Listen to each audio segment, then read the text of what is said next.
বন্ধুরা সবাই কেমন আছেন? আশা করি প্রত্যেকে ভালো আছেন। নির্বাচন কমিশনের পক্ষ থেকে ইতিমধ্যেই ভোট দেওয়ার জন্য প্রত্যেকের বাড়িতে এবার স্লিপ পাঠানো হচ্ছে বিএলওদেরকে দিয়ে।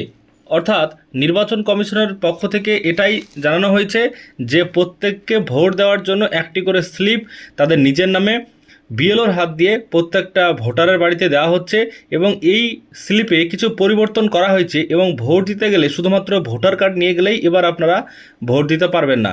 এখানে 12টা ডকুমেন্টস দেওয়া হয়েছে। এই 12টা ডকুমেন্টসের মধ্যে আপনারা কিন্তু নিয়ে যেতে হবে ভোট কেন্দ্রে।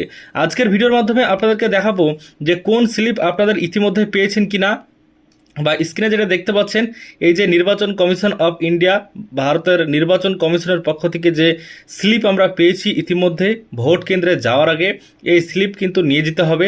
তার পাশাপাশি নতুন গাইডলাইন্স কিছু দেওয়া হয়েছে যেখানে কয়েকটা কাগজপত্রের উল্লেখ করা হয়েছে। এই কাগজপত্র নিয়ে কিন্তু হাজির হতেই হবে। তো এবার আগের থেকেও কিন্তু এই ভোটে এবার নিয়মটা একটু পরিবর্তন। আগে যেরকম নিয়ম ছিল সেরকম নিয়ম এই ভোটে থাকবে না, তার কিন্তু পরিবর্তন চলে এসেছে। তো দেখুন এই যে স্লিপ দেওয়া হয়েছে, এই স্লিপ কিন্তু প্রত্যেকটা ভোটার পাবে এবং আপনি যারা ভিডিও দেখছেন তারাও কিন্তু পাবেন। 1 থেকে 2 দিনের মধ্যেই বিএলও আপনার বাড়িতে এই স্লিপ দিয়ে দিবে এবং এই স্লিপের সঙ্গে এই স্লিপটার নাম হচ্ছে ভোটার ইনফরমেশন স্লিপ, মানে ভোটারের তথ্য স্লিপ।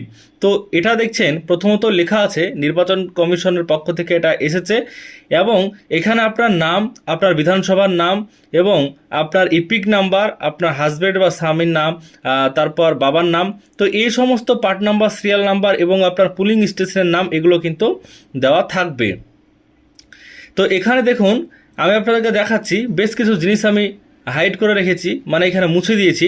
তার মানে এখানে আপনাদেরকে বলে দিচ্ছি কোন কোন জায়গায় কি কি জিনিস থাকবে।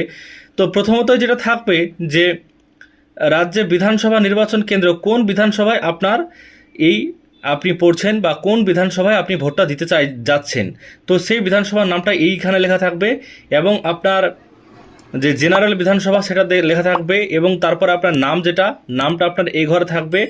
তারপরে বাংলাতে ইংরেজিতে দুটোতেই কিন্তু নাম দেওয়া থাকবে। প্রত্যেকটা জিনিসই বাংলাতে ইংরেজিতে দুটোতেই এখানে কিন্তু লেখা থাকবে। তো ইপিক নাম্বার, স্বামীর নেম বা যারা পুরুষ তাদের কিন্তু বাবার নামটা থাকবে, অথবা যারা বিবাহিত নয় মহিলা তাদের ক্ষেত্রেও কিন্তু বাবার নামটাই উল্লেখ থাকবে। তারপর অংশ নাম্বার অর্থাৎ পার্ট নম্বর এবং অংশের নাম অর্থাৎ পার্ট নেম, তো সেটাও আপনাদের দেওয়া থাকবে। যেটা পুলিং স্টেশন যেখানে ভোট কেন্দ্র সেগুলো লেখা থাকবে, সিরিয়াল নাম্বার থাকবে, ভোট গ্রহণ কেন্দ্রের নাম থাকবে, পুলিং স্টেশন নাম যেটা সেটাতে কিন্তু থাকবে।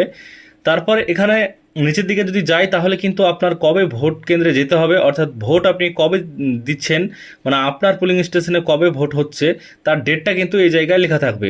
তো যেহেতু আমাদের 23 তারিখে প্রথম দফায়, এর জন্য 23/4/26 লেখা আছে। তো এই টাইমের মধ্যে, টাইমটা লেখা আছে, এই টাইমের মধ্যে আপনাকে চলে যেতে হবে এবং ভোট গ্রহণ কেন্দ্রে এই স্লিপটা আপনাকে নিয়ে হাজির হতে হবে। এবার দেখুন পরিবর্তন কোথায়। পরিবর্তন বিষয়টি এখানে আরও একটা পেজ আছে যেখানে পরিবর্তনের বিষয়টা দেওয়া হয়েছে।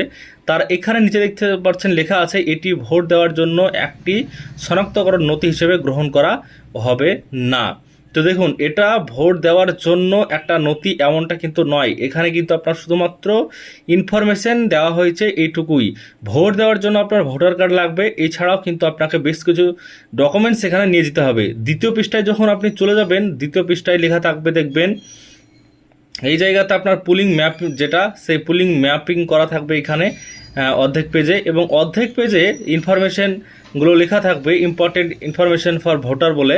তো এখানে দেখছেন মোট 12টা ডকুমেন্টসের কথা উল্লেখ করা আছে। প্রথমে আধার কার্ডের কথা উল্লেখ করা আছে, তারপরে দেখছেন যে জব কার্ডের কথা উল্লেখ করা আছে, তারপরে ব্যাংকের পাসবইয়ের কথা উল্লেখ করা আছে যেখানে ছবি সাঁটানো থাকবে।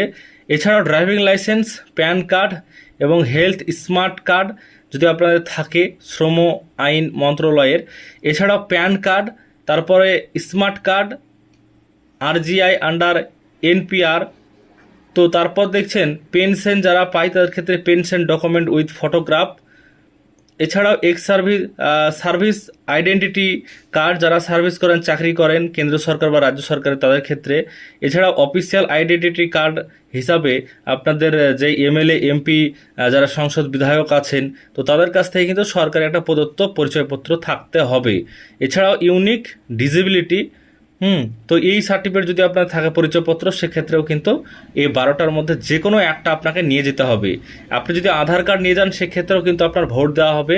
তবে এখানকার মধ্যেই আপনাকে যে কোনো একটা কাগজ নিয়ে যেতে হবে সঙ্গে ভোট কেন্দ্রে।